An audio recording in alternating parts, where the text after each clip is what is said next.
Hello everyone, welcome to my channel. हम लोग कक्षा 10 की गणित पढ़ रहे हैं, जिसमें कि पार्ट 2 है, जिसका नाम है बहुपद। तो पिछले लेक्चर्स में हम लोग बहुपद क्या होता है उसे पढ़े थे, तथा बहुपद के कितने प्रकार होते हैं उसे पढ़े थे। फिर प्रश्नावली 2A की सवाल लगाए, फिर प्रश्नावली 2B की सवाल लगाए। प्रश्नावली 2B में द्विघात बहुपदों के शून्यंक निकालना सीखा तथा शून्यंक और गुणांकों के बीच संबंध स्थापित करना सीखा। अब उसके बाद आगे हम लोगों को पढ़ना है त्रिघात बहुपदों में शून्यंक और गुणांकों के बीच जो संबंध है उसे हमें क्या करना है, स्थापित करना है। मतलब अब त्रिघात बहुपद के बारे में यहाँ पर पढ़ना है इस लेक्चर्स में। तो आइए देखते हैं त्रिघात बहुपद। त्रिघात बहुपदों के लिए शून्यंकों एवं गुणांकों के बीच संबंध। ठीक है, मतलब इस यहाँ पर क्या करना है, त्रिघात बहुपद के लिए शून्यंकों और उसके गुणांकों के बीच के जो संबंध है वो हमें यहाँ पर देखना है। तो आइए देख रहे हैं। तो अगर कोई भी रैखिक बहुपद हो तो रैखिक बहुपद उसे कहते हैं जिसे चर की अधिकतम घात 1 हो, तो उसके एक शून्यंक होंगे। कोई द्विघात बहुपद होगा तो उसका शून्यंक 2 होगा। कोई त्रिघात बहुपद होगी तो उसके शून्यंकों की संख्या 3 होती है। जैसे कि मान लीजिए ax+3 लिखा गया है, तो यह एक रैखिक बहुपद है। इसमें शून्यंकों की संख्या कितनी होगी, 1 होगी, क्योंकि एक रैखिक बहुपद है। फिर इसी तरह x² + x+3 लिखा गया है, तो यहाँ पर एक द्विघात बहुपद है, क्योंकि इसमें अधिकतम घात कितनी है, 2 है, अतः एक द्विघात बहुपद है। और इसके शून्यंकों की संख्या तो कितनी होगी, 2 होगी सारी। फिर इसी तरह यहाँ पर त्रिघात कोई बहुपद लिखा गया है, 3x³ + 3x² + 3x + 5 लिखा गया है। ठीक है, तो यह एक क्या है, त्रिघात बहुपद है, क्योंकि इसमें चर की अधिकतम घात कितनी है, 3 है, इसीलिए आता है क्या है, त्रिघात बहुपद है। और किसी भी त्रिघात बहुपद के शून्यंकों की संख्या कितनी होती है, 3 होती है। तो देखिए यहाँ पर हम क्या करते हैं, मान लेते हैं कोई बहुपद है ax³ + bx² + cx + d। ठीक, एक बहुपद है जो कि एक त्रिघात बहुपद है। ठीक, इसके शून्यंक हम लोग मान लेते हैं कि अल्फा दिया है, बीटा और गामा, क्योंकि एक त्रिघात बहुपद है तो त्रिघात बहुपदों के शून्यंक कितने होंगे, 3 होंगे। तो अल्फा और बीटा और गामा ये तीनों क्या है, इस बहुपद के शून्यंक हैं। ठीक है, अब उसके बाद देखते हैं हम शून्यंकों का योगफल के लिए, मतलब क्या फार्मूला दिया है इसमें। तो शून्यंकों का योगफल, तो शून्यंकों का योगफल के लिए फार्मूला कुछ इस तरह दिया गया है। तो शून्यंक का योगफल मतलब अल्फा + बीटा + गामा, क्योंकि इसमें 3 शून्यंक है और तीनों शून्यंकों का क्या करना है, हमें योग करना है। तो अल्फा + बीटा + गामा तीनों को जोड़ दिया गया। अब उसके बाद ये बराबर रहेगा -x² का गुणांक और बटे x³ का गुणांक। ठीक है, ये इसके बराबर होगा। या फिर इसे हम ऐसे भी लिख सकते हैं, -x² का गुणांक, तो x² का गुणांक क्या है, b है, तो -b/एक x³ का गुणांक क्या है, a है, तो यहाँ पर -b/a हो जाएगा। ठीक है, फिर इसी तरह शून्यंकों का गुणनफल के लिए फार्मूला क्या है, शून्यंकों का गुणनफल। तो शून्यंकों के गुणनफल के लिए फार्मूला है माइनस अक्षर पद बटे x³ का गुणांक। ठीक है, कुछ इस तरह का फार्मूला है यहाँ पर, और इसे लिख सकते हैं। तो अक्षर पद इसमें क्या है, d है, तो यहाँ पर लिखेंगे -d, और अपान x³ का गुणांक क्या है, a है, तो यहाँ पर नीचे क्या लिख देंगे, a। ठीक है, तो शून्यंकों का गुणनफल के लिए फार्मूला कुछ इस तरह का हो जाएगा। ठीक है, और शून्यंक इसे शॉर्टकट में इस तरह लिख सकते हैं, अल्फा बीटा गामा = -d/a। ये फार्मूला हो जाएगा यहाँ से, क्योंकि शून्यंकों का गुणनफल बोला है तो अल्फा बीटा और गामा तीनों का क्या करना होगा, गुणा करना होगा। तो यहाँ पर गुणा करने पे कितना आएगा, -d/a आएगा। ठीक, फिर इसके बाद इसमें एक चीज़ और आती है, दो शून्यंकों का गुणनफल कर योगफल क्या होगा। दो शून्यंकों का गुणन तथा फिर उनका योगफल करेंगे, तो कुछ इस तरह का हो जाएगा, जैसे कि अल्फा और बीटा दो शून्यंकों का गुणनफल किए, फिर इसके बाद प्लस बीटा गामा, फिर प्लस गामा अल्फा। ठीक है, मतलब दो शून्यंक लेकर क्रमशः उनका गुणा कर और फिर उसे जोड़ देंगे, तो ये दो शून्यंकों का गुणनफल कर फिर उन्हें जोड़ना करते हैं। तो इसके लिए यहाँ पर फार्मूला आता है x का गुणांक और बटे x² का गुणांक हो जाएगा, कुछ इस तरह का फार्मूला हो जाएगा यहाँ पर। ठीक है, अब उसके बाद x का गुणांक है, तो x का गुणांक क्या है, तो c है, तो यहाँ पर लिख सकते हैं c, और बटे x³ का गुणांक, x³ का गुणांक क्या है, a है, तो यहाँ पर a लिख देंगे। ठीक, तो त्रिघात बहुपदों में गुणांकों और शून्यंकों के बीच संबंध स्थापित करने के लिए कुछ संबंध दिए गए हैं और संबंध स्थापित करने के लिए इन्हीं फार्मूलों या इन्हीं सूत्रों का हम क्या करेंगे, उपयोग करेंगे। तो देखिए आगे देखते हैं तो इनका अगली सवाल से।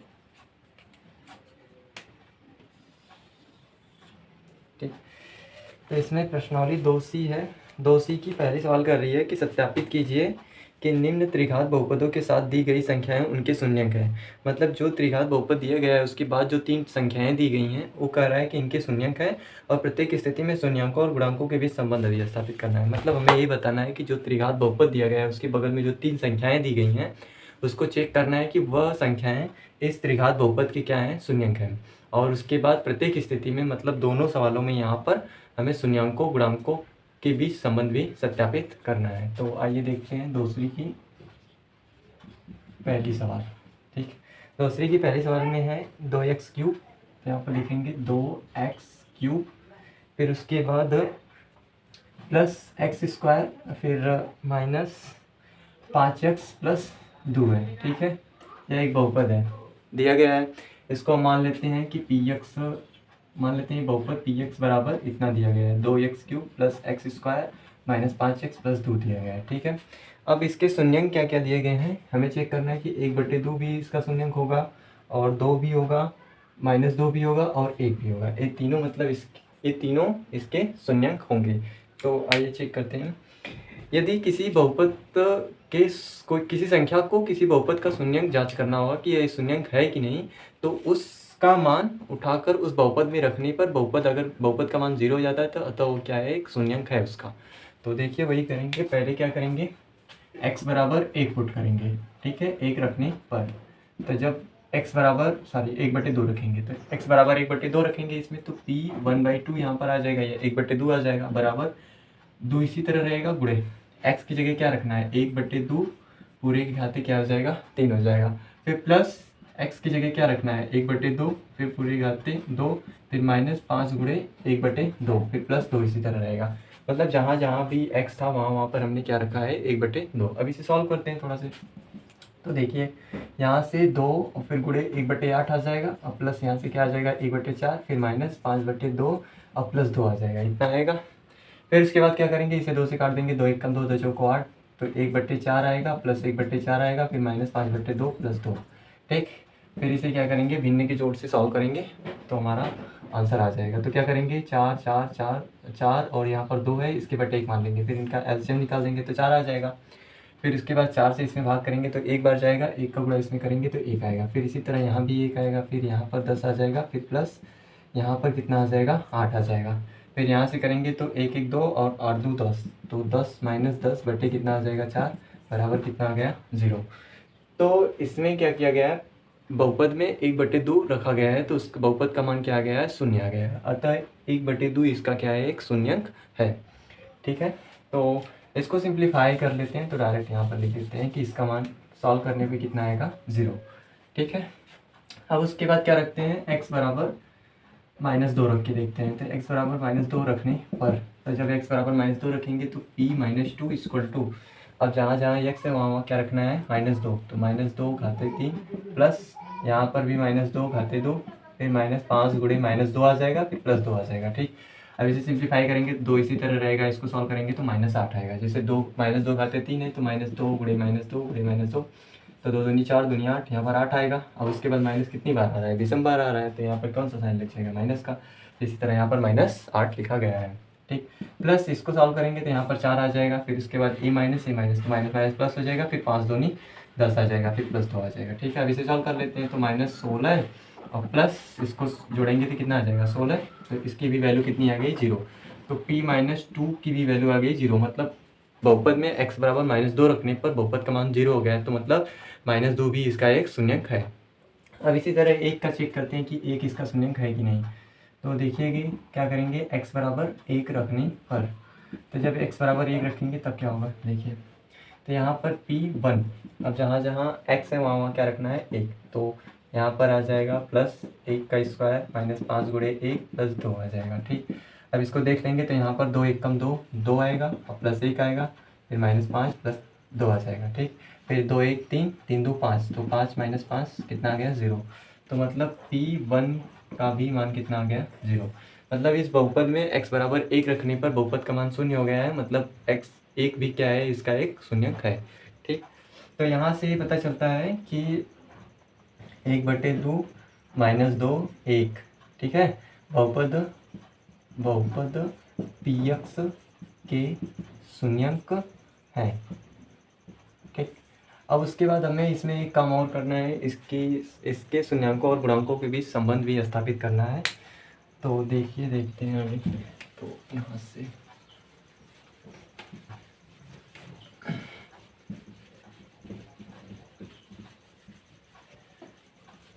तो शून्यंकों और गुणांकों के बीच संबंध स्थापित करने के लिए फर्स्ट आता है शून्यंकों का योग। तो शून्यंकों का योग, ठीक है।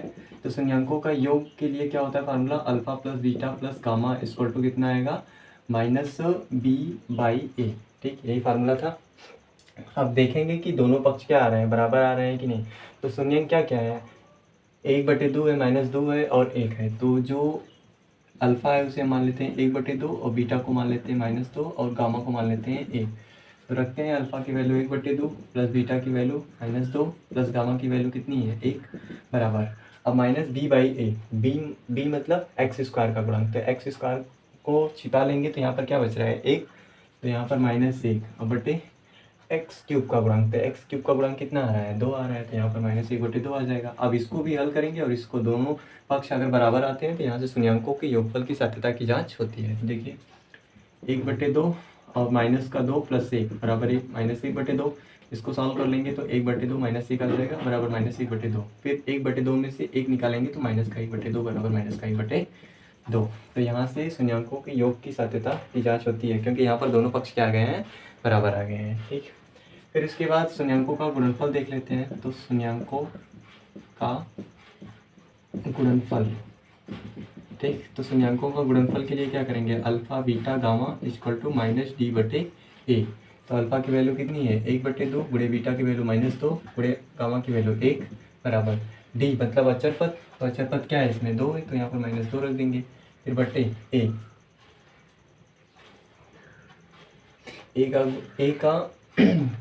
a का मान कितना है 2 है, मतलब a मतलब x³ का गुणांक, तो कितना आ रहा है 2, तो यहाँ पर 2 रख देंगे। फिर a2 से a2 कट गया तो -1 बचेगा। फिर इनका गुणा करेंगे तो कितना आएगा -1, फिर इसको काट लेंगे तो -1। ये भी दोनों पक्ष बराबर है, तो यहाँ से शून्यंकों के गुणनफल की भी सत्यता की क्या होती है, जांच होती है। फिर इसके बाद अगला तीसरा देखते हैं, alpha plus beta plus gamma, beta plus gamma plus gamma plus alpha equal to क्या होता है c/a। अब इसे भी सत्यापित करना है कि a भी बराबर है कि नहीं, सत्य है कि नहीं। तो देखते हैं। तो अल्फा की वैल्यू कितनी है 1/2 गुणे बीटा की वैल्यू -2 प्लस बीटा की वैल्यू -2 और गुणे गामा की वैल्यू 1 प्लस गामा की वैल्यू 1 गुणे अल्फा की वैल्यू 1/2 बराबर सी की वैल्यू कितनी आएगी, सी मतलब x का गुणांक, तो सी का x का गुणांक क्या है -5, यहाँ पर -5/2 रख देंगे, क्योंकि x³ का गुणांक ही कहलाता है। तो x³ का गुणांक कितना है 2, तो यहाँ पर 2 रख देंगे। फिर इसको सॉल्व करेंगे तो यहाँ से काट देंगे इसको तो -1 बचेगा। फिर इसका इसमें गुणा करेंगे तो -2 आएगा। फिर प्लस इसको सॉल्व करेंगे तो 1/2 आएगा बराबर -5/2। फिर इसे सॉल्व करेंगे तो -3 -1 -2 -3 हो जाएगा। प्लस यहाँ पर क्या करेंगे 1/2 बराबर -5/2। अब इसे सॉल्व कर लेंगे तो इसका इसमें गुणा कर लिया जाता है, तो 3 दूनी 6 -6 प्लस 1, इसको इसी तरह लिख लिया जाता है, बटे जो हर है उसको लिख लेंगे बराबर -5/2। यहाँ से -5/2 बराबर -5/2, दोनों पक्ष बराबर आ गए। तो यहाँ पर हुआ क्या है, -6 + 1 है, तो 1 - 1 प्लस रहता है तो घटता है, तो 6 में से 1 जाएगा तो 5 बचेगा, और जो बड़ा रहता है उसी का साइन चिन्ह लगा देते हैं। तो 6 बड़ा है तो उसका चिन्ह लगा देंगे -5/2। तो यहाँ से इनकी सत्यता की क्या होती है, जांच होती है। अब इसी तरह इस दूसरी सवाल देख लेते हैं, सेम इसी तरह है। तो देखिए यहाँ से दूसरी सवाल है कि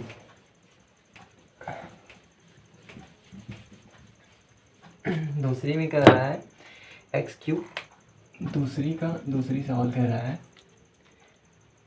x³ -4x² + 5x - 2 है। तो देखिए तो x³ -4x² + 5x - 2 है, ठीक है। हमें जांच करना है कि 2 1 और 1 इसी के शून्यंक हैं, ठीक है। तो आइए चेक करते हैं। फिर वही करना है कि अगर किसी बहुपद के शून्यंक को, किसी संख्या को चेक करना होगा कि यह संख्या उस किसी बहुपद का शून्यंक है, तो उस संख्या का मान उठाकर रखने पर बहुपद में चर की जगह अगर उसका मान बहुपद का 0 आ गया था तो उसका शून्यंक होता है। तो देखिए यहाँ पर क्या करेंगे, इसको मान लेते हैं कि पी एक्स बराबर इतना दिया गया है। एक्स बराबर पहले 2 रख लेते हैं, 2 रखने पर देखते हैं क्या आता है। तो p यहाँ पर 2 रखेंगे इक्वल टू जहाँ जहाँ एक्स वहाँ 2 रखना है, तो 2 घाते 3 माइनस 4 गुणे 2 घाते 2 प्लस 5 गुणे 2 माइनस 2 आ जाएगा। ठीक है यहाँ तक। फिर इसको सॉल्व करेंगे तो यहाँ पर 8 आएगा, माइनस 4 एक 4 4 चौको 16 प्लस 5 दूनी 10 माइनस 2 आ जाएगा। ठीक, फिर उसके बाद क्या करते हैं, जोड़ लेते हैं सबको। तो a प्लस तो ये 18 आ जाएगा। फिर ये दोनों माइनस माइनस, तो आगे माइनस का साइन रखकर दोनों को जोड़ देंगे तो 18 18 में से 18 जाएगा तो 0 आएगा। तो यहाँ से p रखने 2 रखने पर बहुपद का मान क्या आ रहा है, 0 आ रहा है। अतः 2 क्या इसका शून्यंक है। ठीक है, फिर उसके बाद अगला देखते हैं, p x बराबर 1 रख कर देखते हैं। तो x बराबर 1 रखने पर, तो x बराबर 1 रखने पर P1 इक्वल टू, अब जहाँ जहाँ x है वहाँ 1 रखना है। तो 1 घाते 3 माइनस 4 गुणे 1 घाते 2 प्लस 5 गुणे 1 माइनस 2। ठीक है, अब इसे सॉल्व करेंगे तो 1 माइनस 4 आएगा प्लस 5 आएगा माइनस 2 आएगा। ठीक है यहाँ तक। अब उसके बाद देखिए a प्लस में तो ये कितना आ जाएगा 6, और ये दोनों माइनस में, तो आगे माइनस का साइन रखकर जोड़ देंगे तो 6, तो 6 में से 6 जाएगा तो क्या बचेगा 0। तथा P1 1 भी रखने पर बहुपद का मान क्या आ रहा है, 0 आ रहा है। अतः x1 भी इसका, तो ऊपर भी x बराबर 1 रखने पर इतना आया है। यहाँ पर करेक्शन करना है, माइनस नहीं था। ठीक है, 2 1 1 था। तो यहाँ पर x बराबर 1 रखेंगे तो फिर ये ऊपर वाला काम है, तो P1 बराबर भी फिर से क्या आ जाएगा, 0 आ जाएगा। ठीक है, तो अतः यहाँ से लिख सकते हैं, अतः 1/2 सॉरी 2 1 1 बहुपद px के शून्यंक है। मतलब ये लोग 2 1 1 इस बहुपद के शून्यंक है। अब हमें क्या करना है, शून्यंकों और गुणांकों के बीच संबंध की साध्यता की जांच करना है। तो देखिए आइए यहाँ पर,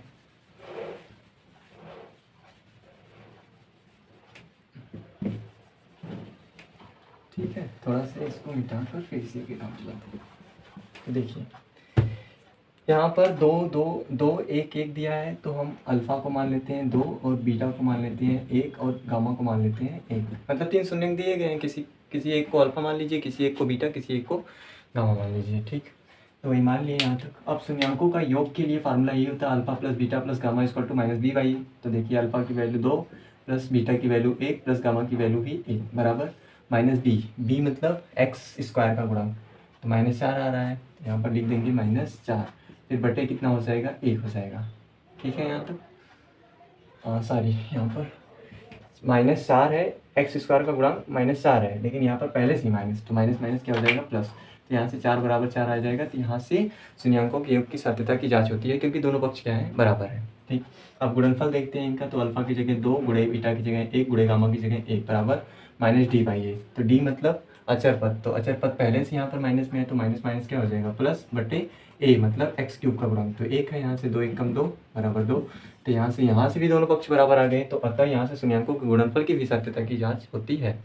ठीक, फिर इसी तरह alpha beta plus beta gamma plus alpha gamma बराबर सी बाई ए सिद्ध करना है। तो देखिए अल्फा की वैल्यू 2 गुणे बीटा की वैल्यू 1 प्लस बीटा की वैल्यू 1 गुणे गामा की वैल्यू 1 प्लस गामा की वैल्यू 1 अल्फा की वैल्यू 2 बराबर सी मतलब एक्स का गुणांक।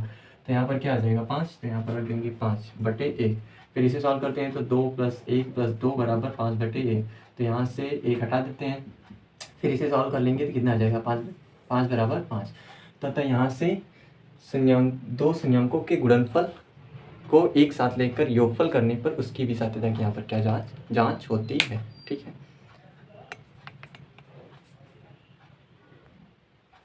अब हम लोग अगली सवाल देखते हैं। अगली सवाल है, दूसरी सवाल कह रही है कि एक त्रिघात बहुपद ज्ञात कीजिए जिसके शून्यंकों का योग, दो शून्यंकों को एक साथ लेकर उनके गुणनफलों का योग तथा तीनों शून्यंकों के गुणनफल क्रमशः 2 -7 -14 दिए गए हैं। मतलब हमें एक त्रिघात बहुपद ज्ञात करना है जिसका शून्यंकों का योगफल 2 दिया गया है। फिर उसके बाद दो शून्यंकों को एक साथ लेकर गुणनफल कर उनका योग करने पे -7 दिया गया है, और उसके बाद तीनों शून्यंकों के गुणनफल कितना दिया गया है, -14 दिया गया है। तो हमें एक त्रिघात बहुपद ज्ञात करना है। तो उसके लिए देखिए यहाँ पर फार्मूला होता है, तो देखिए यहाँ पर थोड़ा से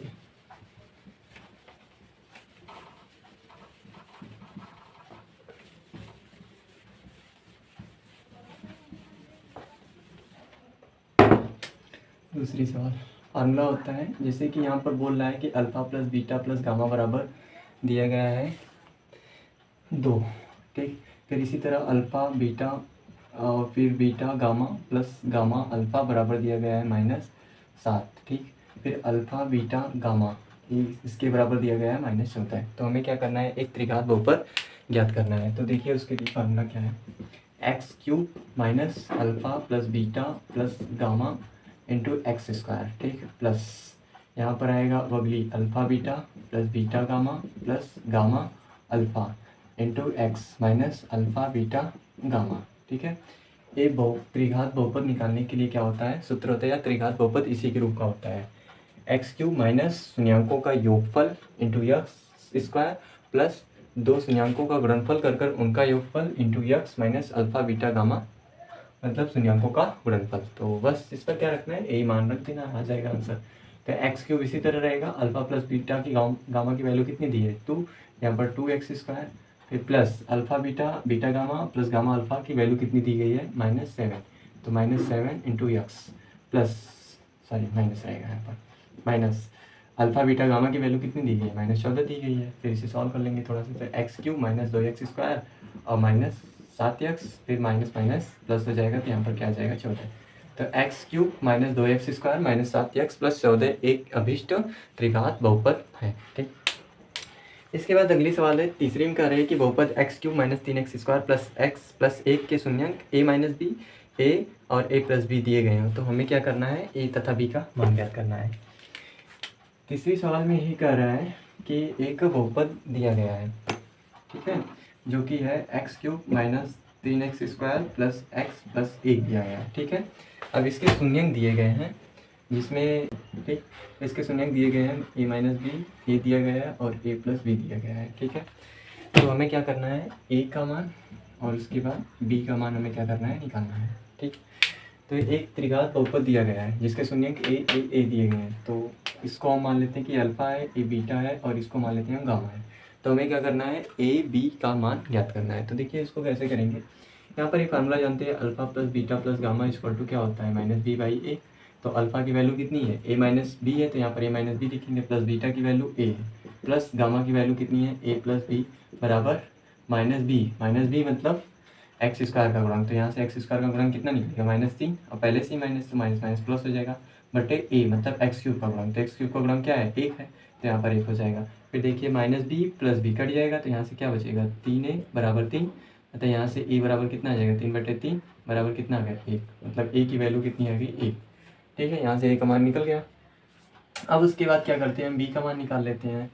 तो देखिए कुछ ये भी फार्मूला होता है, अल्फ़ा बीटा और गामा इक्वल टू क्या होता है -d/a होता है। तो अल्फ़ा की वैल्यू कितनी है a माइनस बी है, तो यहाँ पर a माइनस बी लिख देंगे, गुड़े बीटा की वैल्यू a है, गुड़े गामा की वैल्यू कितनी है a प्लस बी है, ठीक।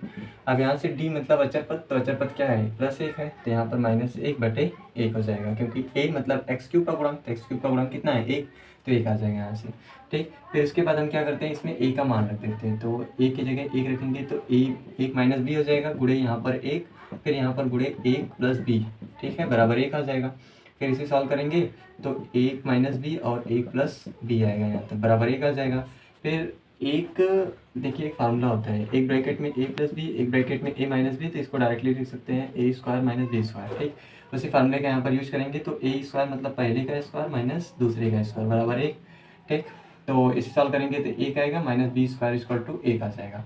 तो b को उधर भेज देंगे, तो 1 इधर आएगा, तो 1 माइनस 1 बराबर b², तो b² बराबर कितना आ जाएगा 0, अतः यहाँ से b बराबर कितना आ जाएगा 0।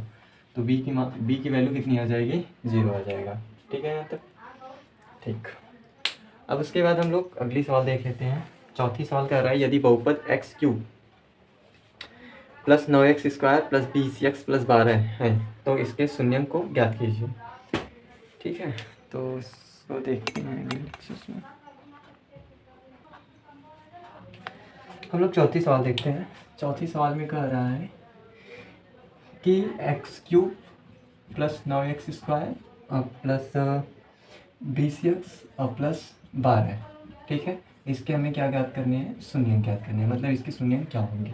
तो देखिए किसी भी त्रिघात बहुपद का शून्यक ज्ञात करने के लिए कुछ प्रोसेस लगाए जाते हैं। आइए देखते हैं उसको। क्या किया जाता है इसमें, x की कुछ मान खोजे जाते हैं, प्लस माइनस, मतलब x के मान चाहे वो धनात्मक पूर्णांक हो चाहे ऋणात्मक पूर्णांक हो, ठीक है। x का ऐसा मान खोजते हैं कि जिसको इसमें रखें और इस पूरे बहुपद का मान क्या हो जाए, शून्य हो जाए। पहले यही हम लोग पता करते हैं, ठीक है। तो यहाँ पर आप क्या कर सकते हैं, x बराबर +1 या -1 रख सकते हैं, +2 -2 भी रख सकते हैं, +3 -3 भी रख सकते हैं।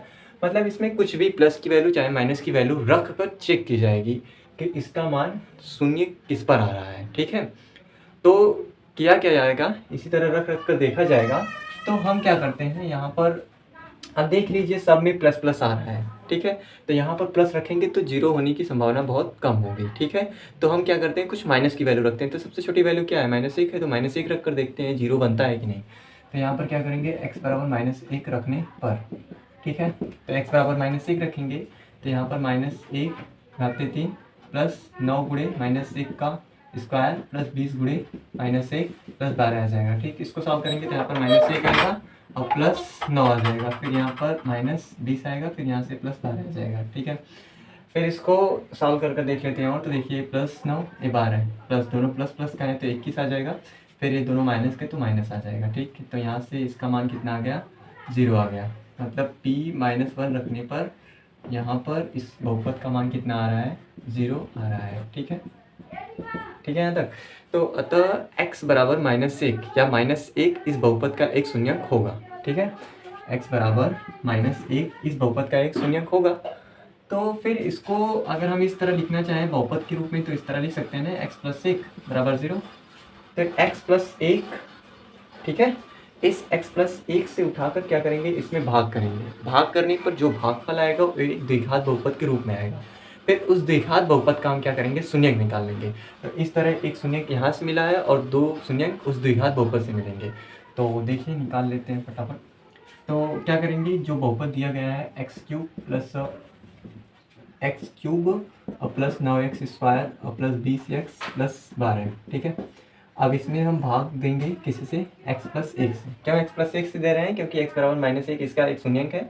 x -1 को इधर लाएंगे तो प्लस हो जाएगा बराबर 0। अब इससे भाग देने पर शेषफल क्या बचेगा, 0, क्योंकि ये इसका एक गुणनखंड हो गया, ठीक। तो देखिए भाग कैसे किया जाएगा, जैसे यहाँ पर x³ है तो यहाँ x³ लिख देंगे बटे, अब यहाँ पर पहला क्या है, x है तो x रख देंगे, इसको काटेंगे तो कितना आएगा, x²।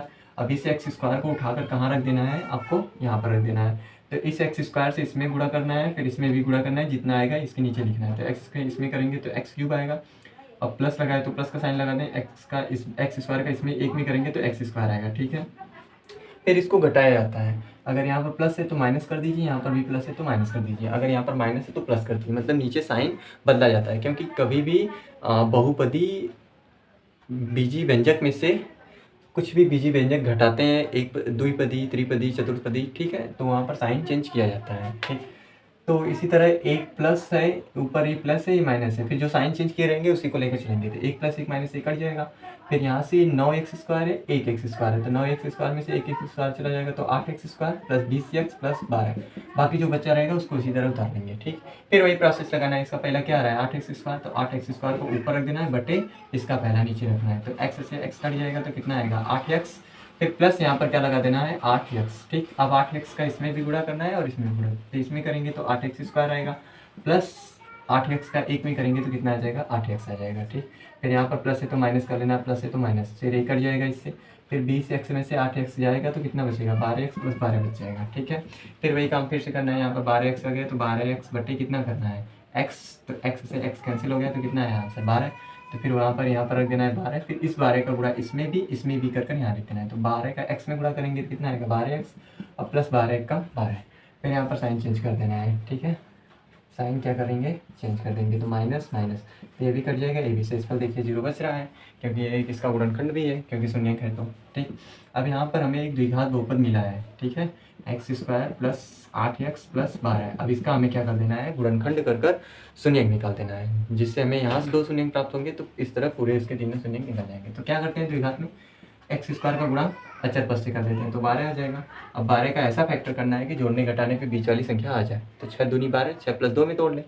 तो यहाँ पर x² प्लस 8 की जगह रखना है 6 + 2 इंटू x प्लस 12 बराबर 0। यहाँ से x square plus 6x plus 2x plus 12 बराबर 0 हो जाएगा। फिर यहाँ से इसमें कॉमन करेंगे तो x कॉमन होगा तो x प्लस 6 बचेगा, प्लस यहाँ से 2 कॉमन है, 2 कॉमन करेंगे तो x प्लस क्या बचेगा 6 बराबर 0। यहाँ से x प्लस 6 कॉमन कर लेंगे तो एक कोष्टक में x प्लस 2 बराबर 0 बचेगा। ठीक है, क्योंकि यहाँ पर x प्लस 6 दोनों दिख रहा है, तो x प्लस 6 को बाहर निकालेंगे, तो x प्लस 6 को बाहर निकालेंगे तो इसको तोप लेंगे तो क्या बचेगा x, यहाँ पर x लिख दिए हैं, फिर ये भी बाहर चला जाएगा तो क्या बच रहा है +2, तो +2 लिख देंगे। ठीक है, फिर यहाँ पर क्या करेंगे x प्लस 6 बराबर 0 रहेगा या तो x प्लस 2 बराबर 0 रहेगा, तभी ना इसका मान 0 आएगा। या तो x प्लस 6 0 रहे या तो x प्लस 2 0 रहे। ठीक है, यहाँ से तो यहाँ से आ जाएगा x बराबर -6 और उसके बाद यहाँ से आ जाएगा x बराबर -2। तो अतः इस त्रिघात बहुपद के अभिष्ट शून्य क्या क्या हो जाएंगे, अभिष्ट शून्य। ठीक है, तो अभिष्ट शून्य क्या क्या होंगे, एक देखिए यहाँ से आया -1 और -6 -2।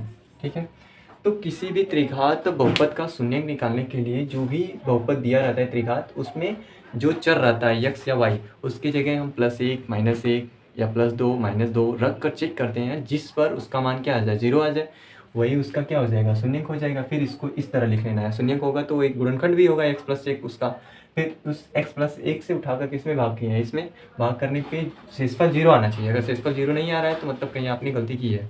तो यहाँ से जो आएगा ये द्विघात बहुपद, फिर इसको उठाकर लाना है यहाँ पर, फिर इसका क्या कर देना है गुणनखंड करते हुए क्या निकाल देना है, शून्य निकाल देना है। अब हमने पिछले लेक्चर्स में बताया था कि द्विघात बहुपदों का शून्य कैसे ज्ञात करेंगे, तो एक बार फिर से बताना चाहूँगा। जैसे यहाँ पर x स्क्वायर है तो उसका गुणांक का गुणा हम अचर पद से करते हैं, तो इसका गुणा 12 में करेंगे तो 12 आ जाएगा।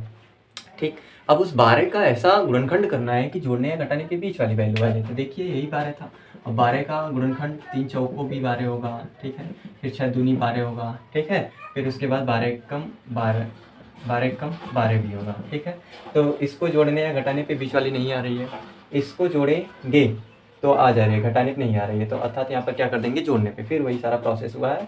फिर इस तरह एक त्रिघात बहुपद के 3 शून्यक प्राप्त हो जाएंगे। ठीक है, और जो बचे हुए सवाल हैं उसको हम लोग अगले लेक्चर्स में देखेंगे। अगर लेक्चर आप लोगों को पसंद आ रहा है तो वीडियो को लाइक करें और मेरे चैनल को सब्सक्राइब करें, जिससे मेरा मोटिवेशन और बढ़े, जिससे मैं और भी चैप्टर का वीडियो इसी तरह लगातार अपलोड करता रहूँ। Thanks for watching.